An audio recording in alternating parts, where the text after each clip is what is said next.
हमारे देश की महिलाओं में सोने और सोने के जेवरों के प्रति गहरा आकर्षण है। यह सोना सिर्फ एक महंगा शौक ही नहीं है, एक इन्वेस्टमेंट भी है जो बुरे वक्त में आपके काम आता है। लेकिन कई बार यही सोना महिलाओं के लिए बुरा वक्त ले भी आता है, उनकी जान तक जोखिम में डाल देता है। बाजार में, सड़क पर, बसों में, ट्रेन्स में, यहां तक कि आपके अपने घर में भी आप सुरक्षित नहीं हैं। लुटेरे घर में घुसकर सोने के जेवरात लूट ले जाते हैं। डॉक्टर दिव्या गुजरात के भावनगर में एक अस्पताल में डॉक्टर थी। वो भी उन्हीं अनगिनत महिलाओं की तरह थी जिन्हें सोने के आभूषणों का बहुत शौक होता है। लेकिन कहीं डॉक्टर दिव्या के लिए भी तो यह शौक खतरनाक साबित नहीं होने वाला था।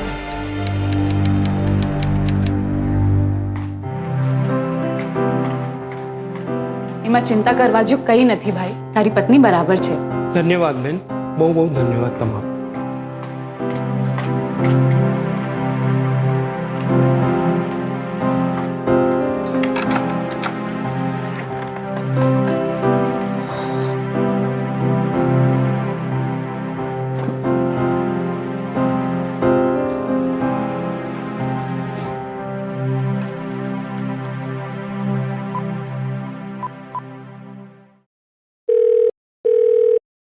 हेलो दिव्या, अरे कब से फोन लगा रहा हूं तुम्हें, तुम फोन क्यों नहीं उठा रही हो? तुम्हें पता है कितनी चिंता हो रही थी मुझे। अरे बाबा, इतने सारे सवाल एक साथ, मेरी बात तो सुनो रोहित। एक इमरजेंसी केस था, किसी की जान खतरे में थी। और यहाँ मेरी जान निकली जा रही थी, उसका क्या? इतना केयर करने की जरूरत नहीं है रोहित। केयरिंग क्यों नहीं बनूं? तुम्हारा पति हूं मैं। और वैसे और किसकी जान खतरे में थी? अरे एक औरत के गहने लेने के लिए किसी चोर ने उसे जख्मी कर दिया, बट अब वो सेफ है। दिव्या तुम्हें पता है ना, आज तुम्हें भी। हाँ बाबा, मुझे पता है कि आज हॉस्पिटल से पार्टी वेन्यू तक मुझे अकेले आना है और मैंने भी बहुत सारे गहने पहने होंगे, पर डोंट वरी, मैं सेफली पहुंच जाऊंगी। ठीक है, तो फिर मैं पार्टी में मिलता हूँ directly. Okay, bye.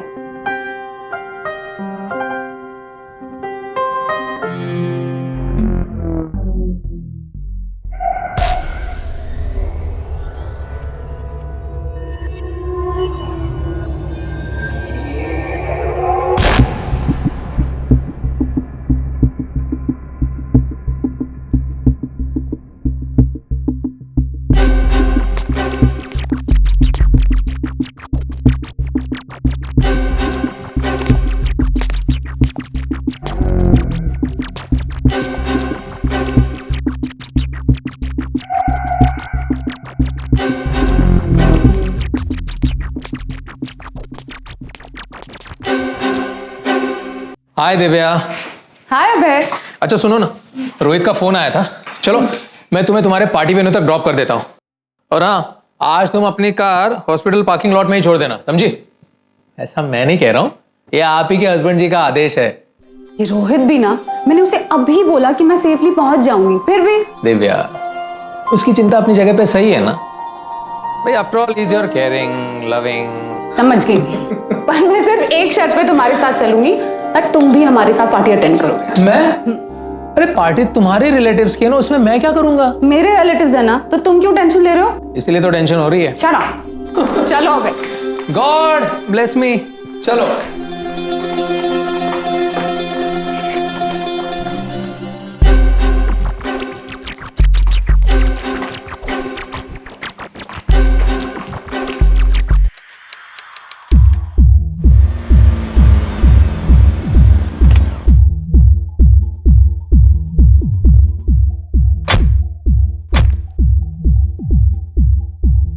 Thank you अबे।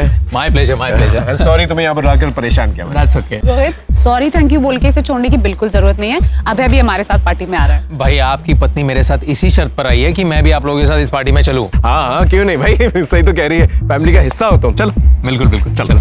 या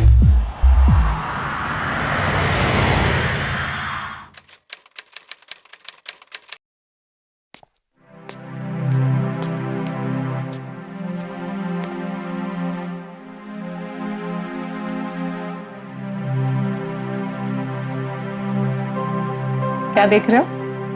देख रहा हूँ कि ज्वेलरी के बगैर कुछ ज्यादा ही खूबसूरत दिखती हो तुम। अच्छा, तुम्हें सिर्फ बहाना चाहिए कि कैसे दिव्या को उसकी ज्वेलरी से अलग रखा है। ऐसी बात नहीं है। क्या हुआ, अंगूठी नहीं निकल रही? हाँ। फिर तो कटवानी पड़ेगी। क्या उंगली? बाबा अंगूठी की बात कर रहा हूँ। नहीं, ये अंगूठी नहीं कटवा सकती मैं। चाहे तुम्हारी उंगली में ऐसी अटकी रहे और तुम्हें ऐसी सताती रहे। ये रिंग मुझे कभी नहीं सता सकती। तुम्हें याद है प्रपोज करते टाइम तुमने ये रिंग दी थी मुझे? ये रिंग है तो मैं हूं, और ये रिंग नहीं है तो मैं भी नहीं हूं।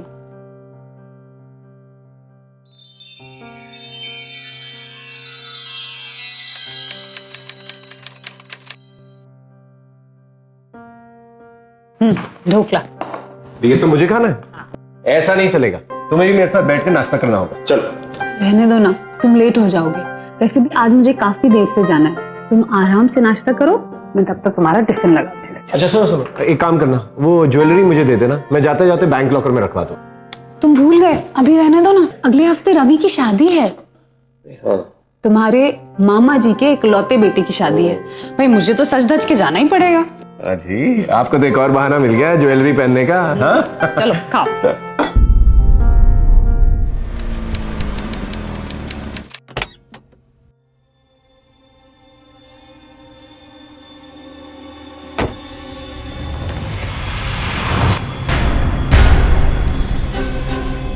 डॉक्टर दिव्या एक सार्वजनिक स्थान यानी पब्लिक प्लेस पर महंगी ज्वेलरी साथ लेकर घूम रही थी। यह असावधानी किसी बड़ी मुसीबत को बुलावा देने से कम नहीं है। हम महंगे जेवरों को पहनने या साथ रखने से आपको डरा नहीं रहे, लेकिन सतर्क करना चाहते हैं, क्योंकि ऐसी लापरवाही आपका बहुत बड़ा नुकसान करवा सकती है। जेवरों के साथ साथ आपकी जान को भी खतरा हो सकता है, और दुर्भाग्यवश डॉक्टर दिव्या ऐसी ही लापरवाही बरत रही थी। दिखाइए।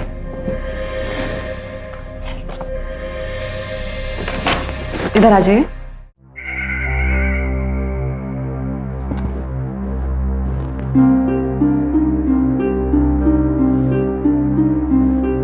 सांस लीजिए।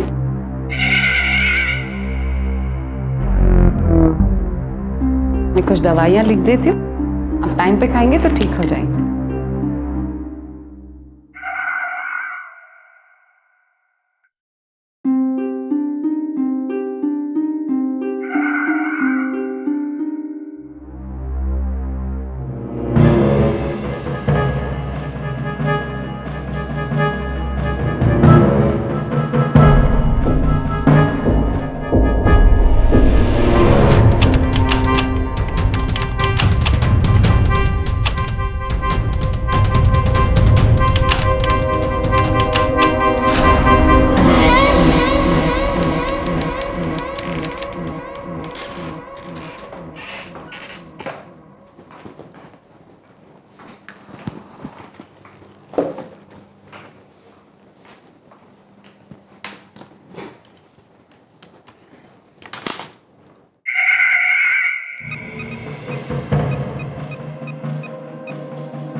मैडम कल एक बॉडी आई थी पोस्टमार्टम के लिए, तो डॉक्टर अभय ने पोस्टमार्टम तो कर दिया, लेकिन उसके डेथ डिक्लेरेशन सर्टिफिकेट पे साइन होना बाकी है।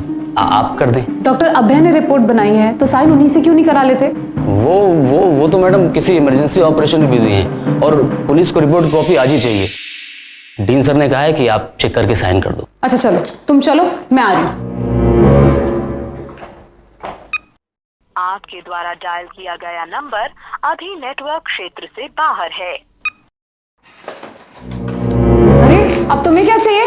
वो मैडम वॉचमैन आपकी कार की चाबी मांग रहा था। वो एम्बुलेंस नहीं निकल रही है ना। पर मैं तो अच्छा ठीक है, ये लो, वॉचमैन से बोलो गाड़ी गेट के बाहर पार्क करे, मैं 5 मिनट में आ रही हूँ। जी मैडम। चलो।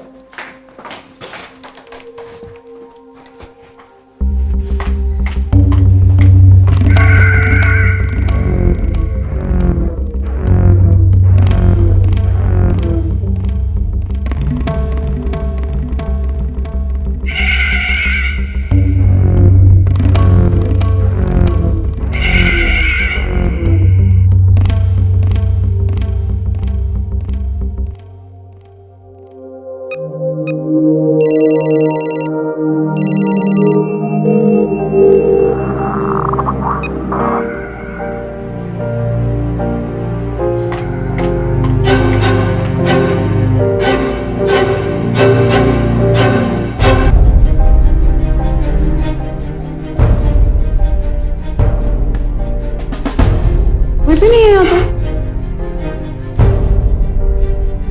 अरे श्याम,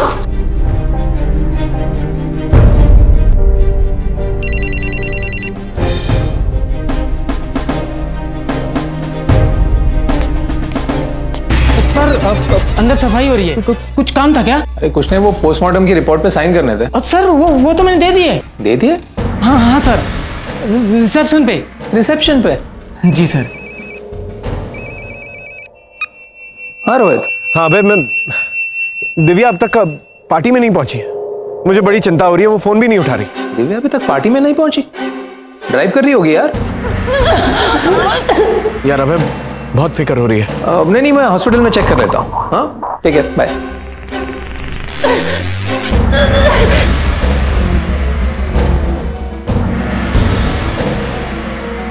सुधीर ने पोस्टमार्टम की रिपोर्ट तुम्हें दी थी ना? रिपोर्ट? पर सुधीर ने तो मुझे कोई रिपोर्ट नहीं दी।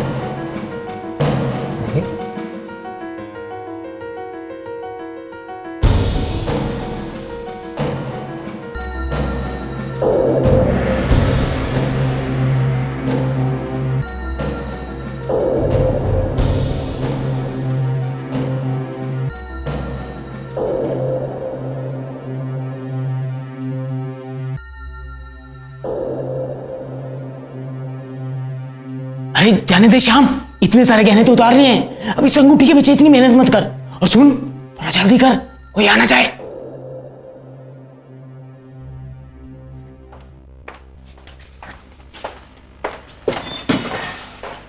तुमने दरवाजा नहीं बंद किया था?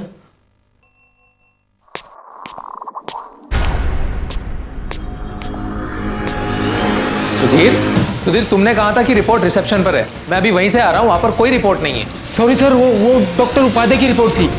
मुझे गलतफहमी होगी सर, मैं अभी देता हूँ ना। गलतफहमी हो गई? ढंग से काम किया करो यार। Sorry sir. सर ये रही आपकी रिपोर्ट।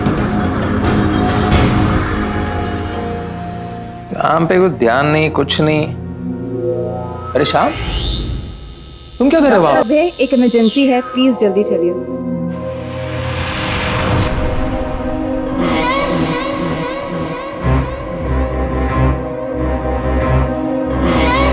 मरते मरते बचे यार। अगर डॉक्टर अवैध दिव्या की लाश देख लेता तो फांसी हो जाती हमें। अरे तू चुप क्यों है? कुछ बोल ना। अब इस लाश का क्या करें?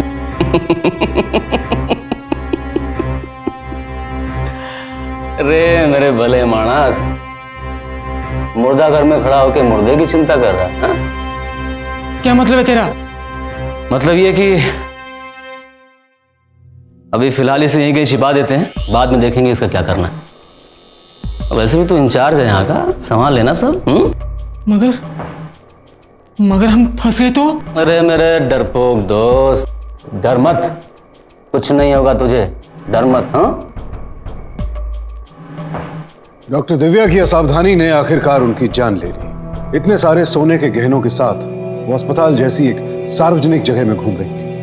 उन्हें अंदाजा भी नहीं था कि सोना पहनने का उनका ये शौक एक दिन उनके परिवार के लिए शोक में बदल जाएगा। अस्पताल के वार्ड बॉयज श्याम और सुधीर ने सोने के गहनों के लिए बड़ी क्रूरता से उनकी हत्या करके डॉक्टर दिव्या की बॉडी को उसी अस्पताल के मुर्दाघर में छिपा दिया। अब सवाल यह था कि इतनी चालाकी से इस अपराध को अंजाम देने के बाद क्या ये दोनों वार्ड बॉयज पुलिस की गिरफ्त में आ पाएंगे?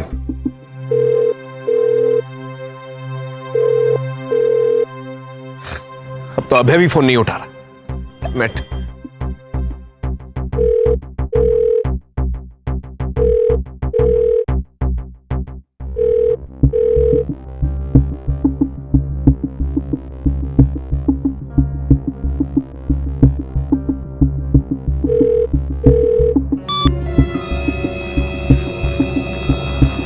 आपके द्वारा डायल किया गया नंबर फिलहाल।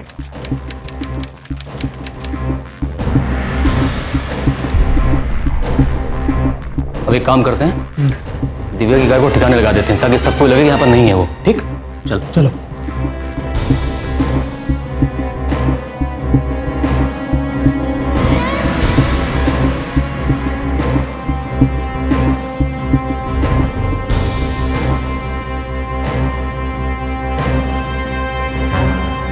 हाँ सुना है मैंने, पढ़ती है वहाँ पर।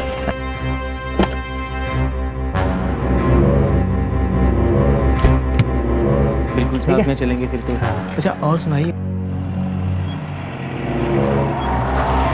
अरे ये तो दिव्या मैडम की गाड़ी निकल गई यार, बातों बातों में एग्जिट टाइम पे साइन ही नहीं ले पाया।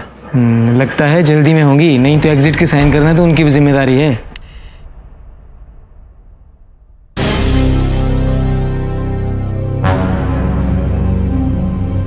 यार अबे कब से तेरा फोन ट्राई कर रहा हूं, तो उठा ही नहीं रहा। और दिव्या अब तक पार्टी में नहीं पहुंची, फोन भी नहीं उठा रही। मैं तो आधे घंटे से ओटी में था, इमरजेंसी थी। अच्छा तूने उसके केबिन में देखा? नहीं, कैबिन में चेक नहीं किया। हाँ चल वहां पे देखते हैं।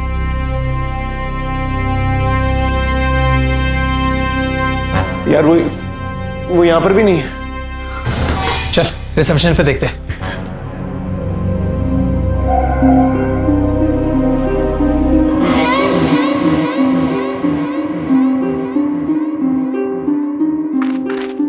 तूने डॉक्टर दिव्या को कहीं आते जाते देखा है? जी नहीं सर, मैंने तो ध्यान भी नहीं दिया कि डॉक्टर दिव्या हॉस्पिटल से बाहर गई भी या नहीं। इसका मतलब कि वो हॉस्पिटल में भी हो सकती है। No idea sir. अबे एक काम करते हैं, हम पूरे हॉस्पिटल में ढूंढते हैं उसको। ठीक है चल। दिव्या की गाड़ी ठिकाने लगा दी, अब हम पे कोई शक नहीं करेगा। श्याम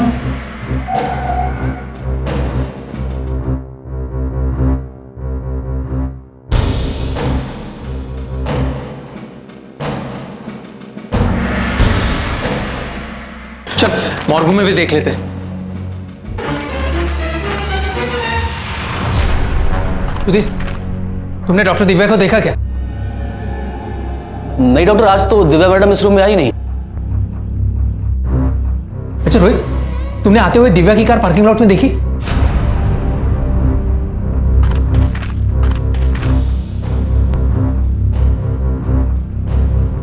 साहब मैंने देखा कि 8 सवा 8 के करीब दिव्या मैडम अपनी कार से निकल गई थी।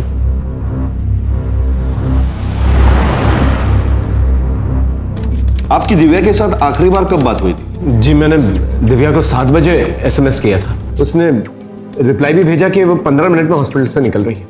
फिर मैंने उसे बहुत फोन करने की कोशिश की, उसने फोन नहीं उठाया। तो फिर मैंने डॉक्टर अभय को फोन किया, अभय ने कहा कि वो ऑलरेडी हॉस्पिटल से निकल चुकी है। रोहित का आपको कितने बजे कॉल आया था? तकरीबन 7:30 पौने 8 को। हाँ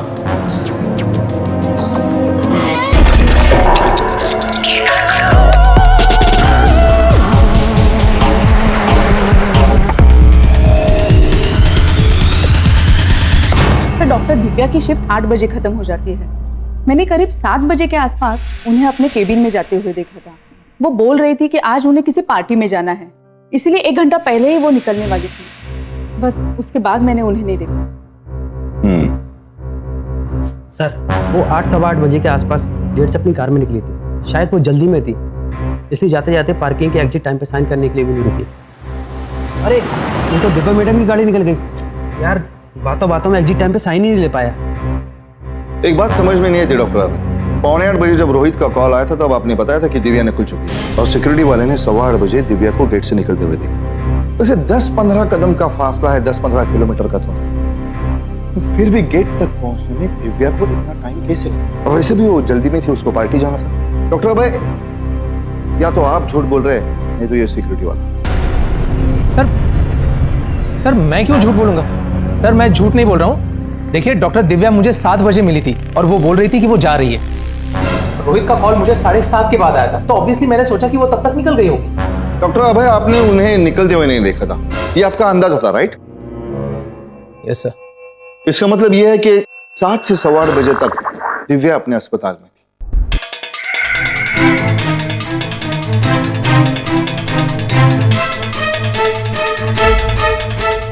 पुलिस को अगर पता चल गया कि हमने मुर्दा घर में दिव्या की लाश छुपा रखी है तो? चुप। अभी लोगों के लिए वो जिंदा है, और जिंदा इंसान मुर्दा घर में मिलेगा ऐसा कोई सपने में भी नहीं सोच सकता।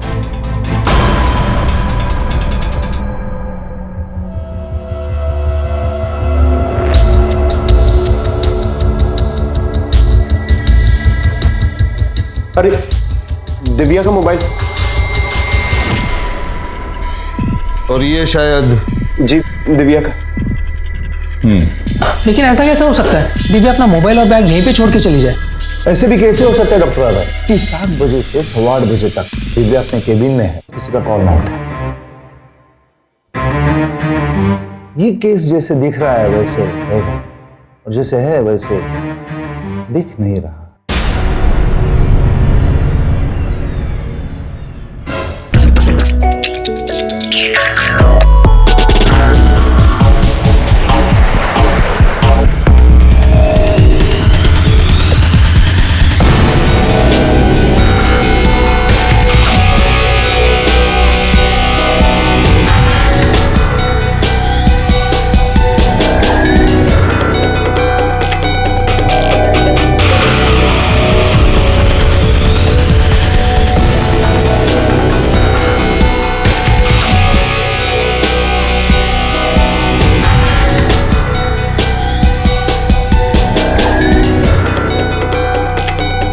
दिव्या मैडम की मॉर्ग रूम में भी ड्यूटी होती है।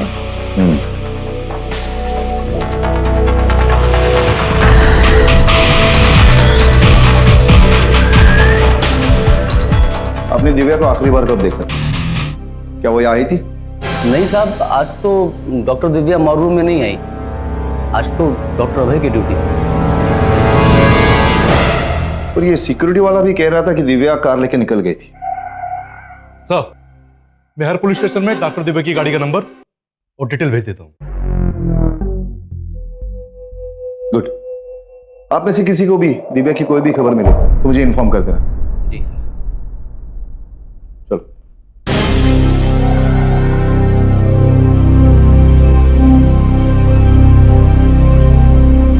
अगर पुलिस को दिव्या की गाड़ी मिल गई तो मिल जाने दे। देख,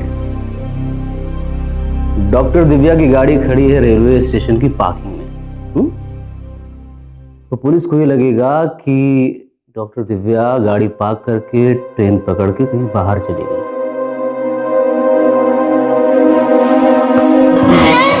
उन्हें गाड़ी तो मिल जाएगी लेकिन बॉडी नहीं मिलेगी, समझा?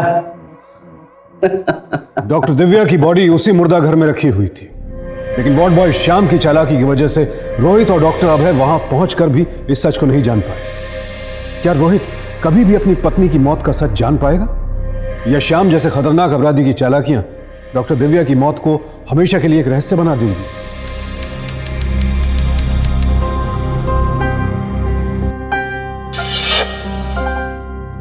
क्या देख रहे हो? तुम्हें सिर्फ बहाना चाहिए।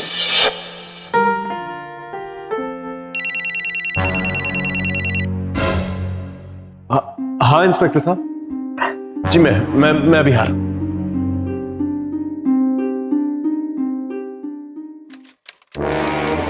ये कार इनकी वाइफ की है। क्या तुमने उनको पार्क करते हुए देखा था? नहीं साहब, ये गाड़ी कोई औरत नहीं बल्कि कोई आदमी चला के लाया था। आदमी? दिखने में कैसे था? साहब, ये बता पाना तो थोड़ा मुश्किल होगा, लेकिन हाँ मुझे इतना याद है कि उसने सफेद रंग के कपड़े पहने थे। सफेद रंग के कपड़े?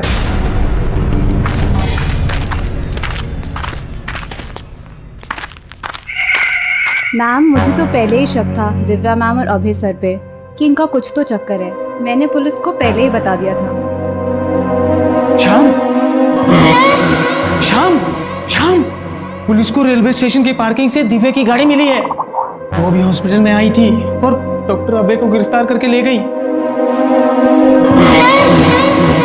लगता है इस लाश का ठिकाना बदलने का वक्त आ गया है। अरे मेरे भाई, ठिकाना तो तब बदलेगा ना जब हम लाश को यहां से बाहर निकाल पाएंगे।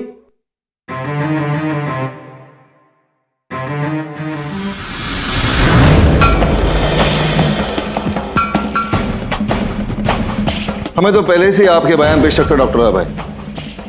अब सच उगल ही दीजिए। दिव्या की गुमशुदगी में आप ही कहा थे ना? सर मैं आपको इसके पहले भी बोल चुका हूं सर, मैंने कुछ नहीं किया है सर। आपको गलतफहमी हो रही है, आपको कैसे समझाऊं?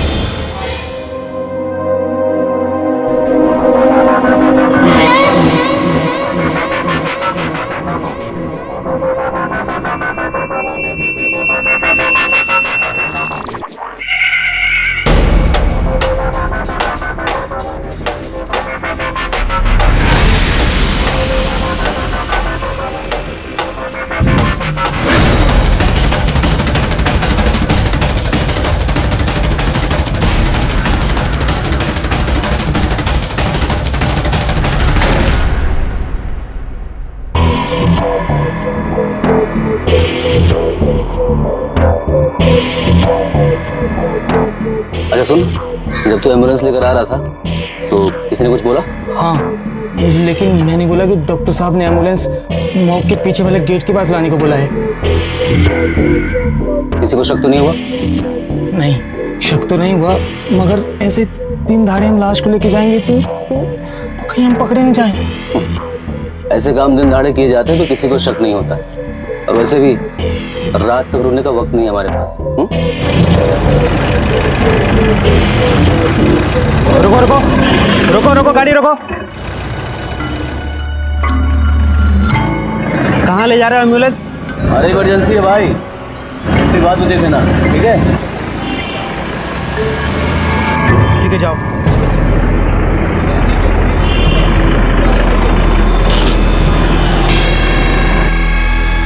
इंस्पेक्टर साहब, अभय मेरा और दिव्या दोनों का बहुत अच्छा दोस्त है, वो ऐसा कभी नहीं कर सकता। देखिए, हमें अपना काम करने दीजिए।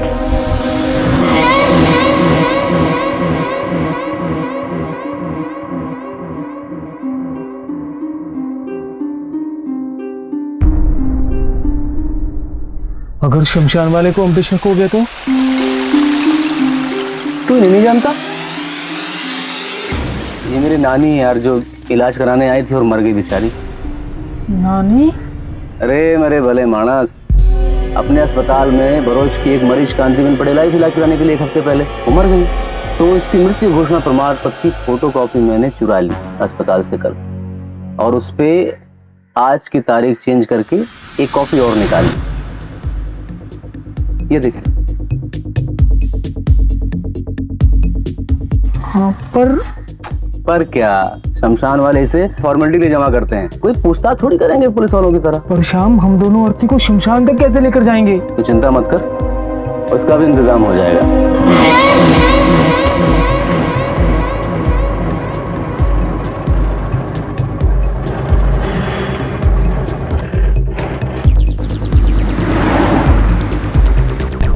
साहब, 1 मिनट।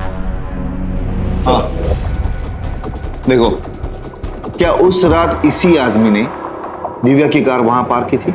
सर वैसे तो वहां काफी अंधेरा था, लेकिन वो ये आदमी नहीं है। मुझे बस इतना याद है कि उसने पूरे कपड़े सफेद पहने थे, शर्ट भी और पैंट भी। सुना सर आपने? सर मैं आपको कब से वही बताने की कोशिश कर रहा हूँ सर। सर मेरे पास वैसे भी सफेद कलर की पैंट है ही नहीं। सर रोहित, एक काम करते हैं, इस पार्किंग वाले को अस्पताल ले चलते हैं, वहां पे सब लोगों की पहचान करवाते हैं। मुझे शक है कि अस्पताल के किसी आदमी ने दिव्या की कार उस रात पार्किंग तक पहुंचाई थी। चलो।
भाई साहब, वो मेरी नानी मर गई है, अगर आप लोग थोड़ी मदद कर देते तो।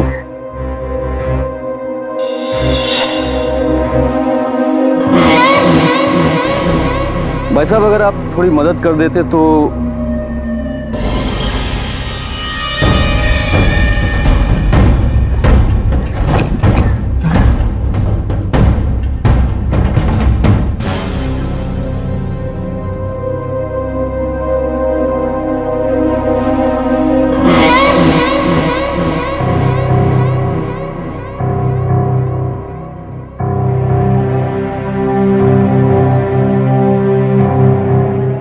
सुन,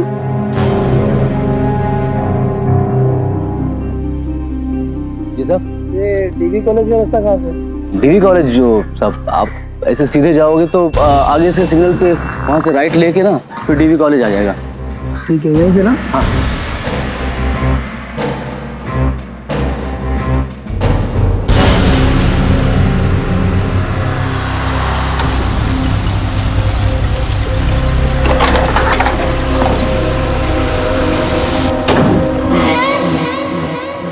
कल्पेश, ये क्या कर रहा है तू?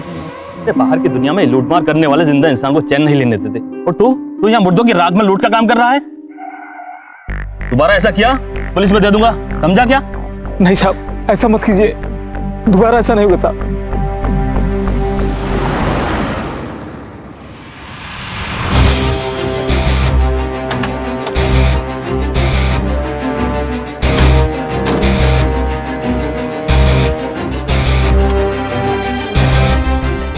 नानी का देहांत हो गया तो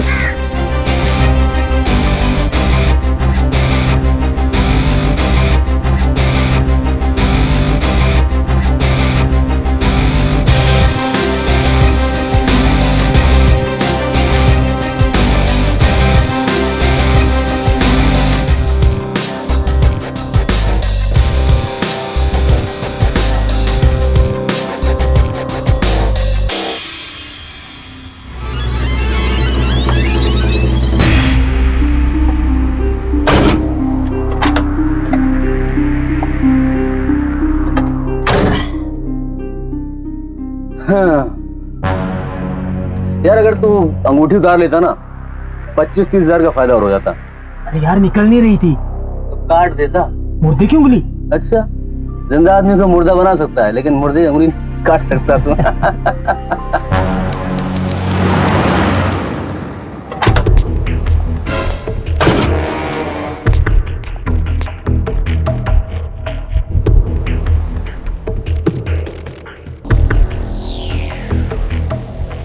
आ गए सब? सर 2 वार्ड बॉयज और भी है, मैं अभी फोन करके उन्हें बुला लेती हूँ।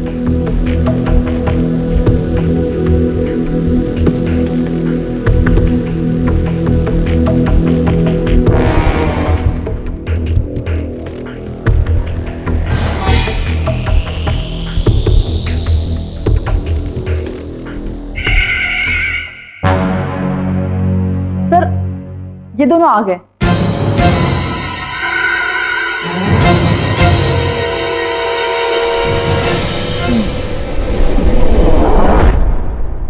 देखो, ठीक तरह से पहचानो, इनमें से कोई था?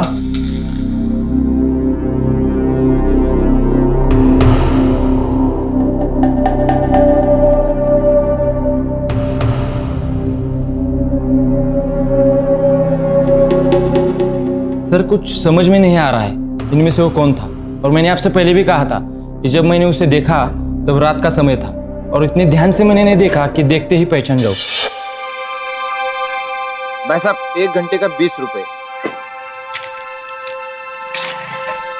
अरे यार, अरे यार, जतो रहो। अरे आपन जतो रहो।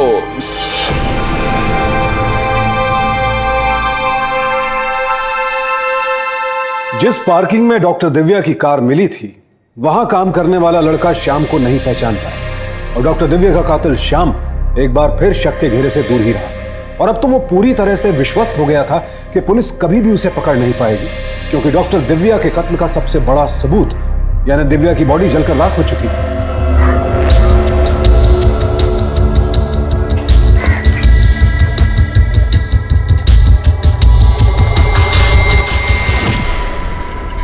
जिसकी नानी अभी मरी थी, लगता है उसकी नानी की अंगूठी रह गई है। हाँ ठीक है। वो किसी कांतिबेन पटेल का नवासा जनक पटेल था, इसी ने कांतिबेन का अंतिम संस्कार किया था। और ये देखिए, उनके मृत्यु घोषणा पत्र पर भी इसी अस्पताल का नाम लिखा है। पर आपको जनक पटेल का फोन नंबर क्यों चाहिए? वो अपनी नानी कांतिबेन पटेल की अस्थि लेने अभी तक नहीं आया। क्या नाम बताया आपने उनका? कांतिबेन पटेल और उनका नवासा जनक पटेल। कांतिबेन पटेल, ये तो मेरी पेशेंट थी, पर इनको तो मरे हुए 2 हफ्ते से ज्यादा हुए हैं। पर 3 दिन पहले ही तो इनका अंतिम संस्कार हुआ था, कोई अस्थियां लेने भी नहीं आया। और ये देखिए, उनकी अस्थियों की राख में से हमें ये अंगूठी मिली थी।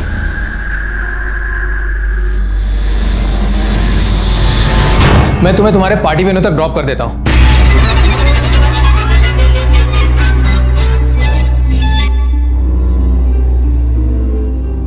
तुम्हें याद है प्रपोज करते टाइम तुमने ये रिंग दी थी मुझे?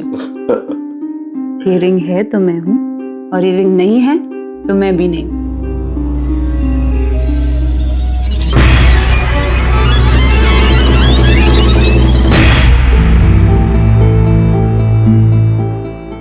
रोहित,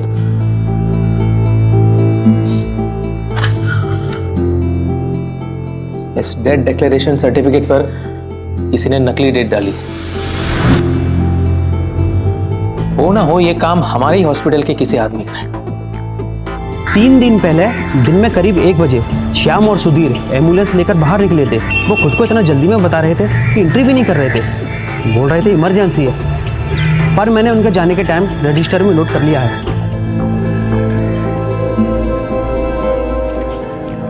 ये देखिए,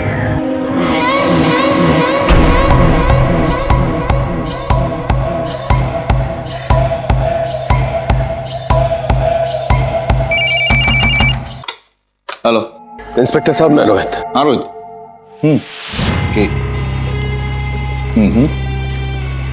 क्या? अपराधी चाहे कितना भी शातिर क्यों ना हो, कोई ना कोई ऐसी गलती कर ही बैठता है जो उसे कटघरे में खड़ा करने के लिए काफी होती है। यही शाम के साथ भी हुआ और पुलिस के हाथ लगे अहम सुराग, कांतिबेन पटेल का डेथ सर्टिफिकेट और राख में दिव्या की अस्थियों के साथ मिली उसकी अंगूठी।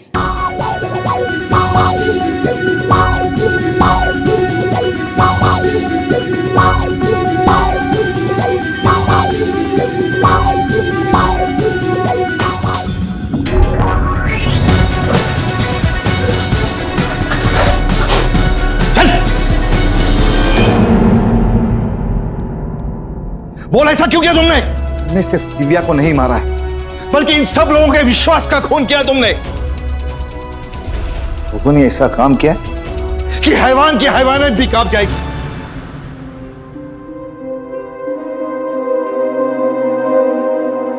दिव्या मैडम के गहनों पर मेरी बहुत दिनों से नजर थी।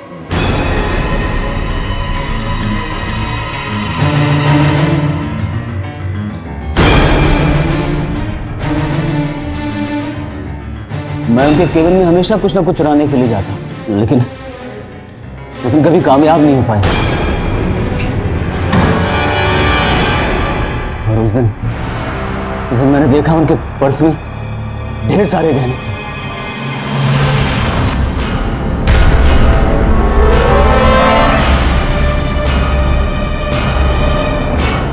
मैं किसी भी कीमत पर उन गहनों को हासिल करना चाहता।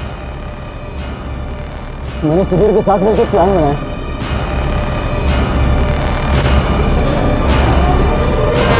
और दिव्या मैडम को किसी बहाने से मॉल रूम में बुलाया। श्याम, जिसे मारकर सारे गहने ले लिए मैंने।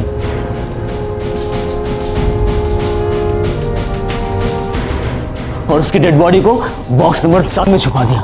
सुधीर दिव्या मैडम से पहले ही गाड़ी की चाबी ले चुका था, इसीलिए मैंने दिव्या मैडम की बॉडी रखने के बाद मैं उसकी गाड़ी को गाने लगाने के लिए पार्किंग में चला गया।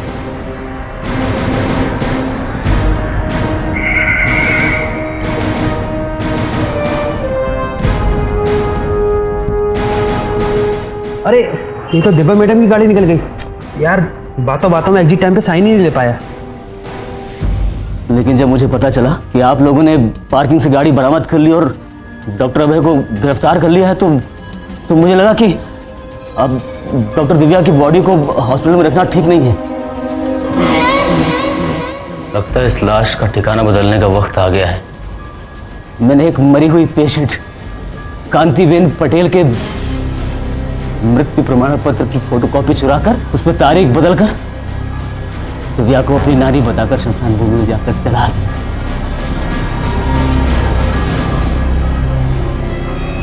उंगली नहीं काट पाया ये। अंगूठी मिल जाती तो 25-30 हजार का फायदा हो जाता, और उसी अंगूठी की वजह से पकड़े गए हम लोग।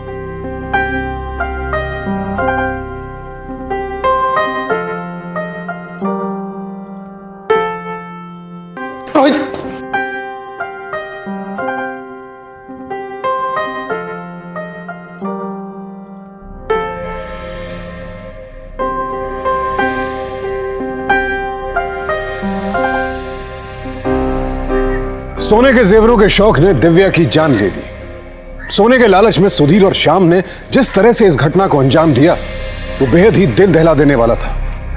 भावनगर में हुए इस हादसे ने सोना पहनकर निकलने वाली महिलाओं को सोचने पर मजबूर कर दिया। भावनगर सेशन कोर्ट में वार्ड बॉय सुधीर और श्याम को हत्या का दोषी पाया गया और उन्हें आईपीसी की धारा 302 के तहत फांसी की सजा सुनाई गई। लालच अगर विवेक पर हावी हो जाए तो किसी भयानक अपराध की शक्ल भी ले लेता है, जैसा कि इस केस में हुआ।